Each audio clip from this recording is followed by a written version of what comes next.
ka-viewers, so ito ang ating CNC machine MCT. Ayan. Ayan kung paano siya mag-work. So kung paano siya gumana. Ayan. Diba? Yan guys, na machine na to napakaganda dahil napakatagal matapos. Ang isang set niya nasa 3 oras, depende sa items na gagawin. Sobrang gaan niya. So ang boss ko programmer, ako yung nagsisetting na, ako nag-ooperate na niya. So mga ka-viewers, so papakita ko sa inyo kung paano siya i-operate, paano ang pagpapalit ng mga drills, mga drill. Ayan, mga bala niyan. Depende sa item, depende sa dami na gagamitin, depende sa program. Ang boss ko yung nagpo-program, then ako na yung nag-set niyan. Programmer yung boss ko. Ayan yung mga drill.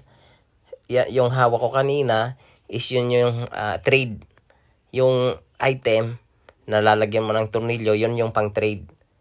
Iba't ibang klase ng drill ang gamit sa isang item. Yan, napakarami niyan. Depende sa item kung ilang drill ang gagamitin.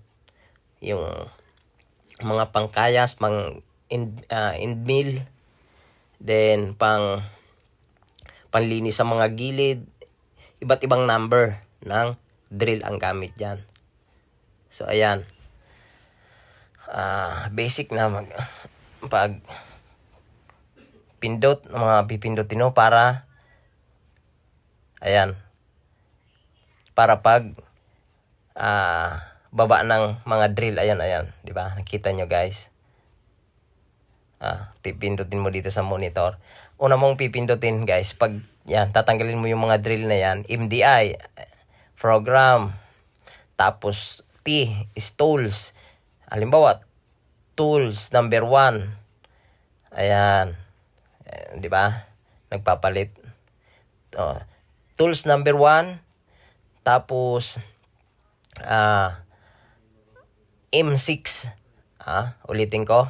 Halimbawa, for example, tools number 1, MDI, program, tools number 1, T1, M6, EUB, insert, then start.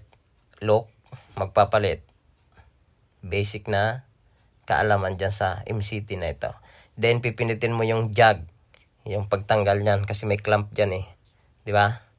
Napaka dali lang pag natututo ka na.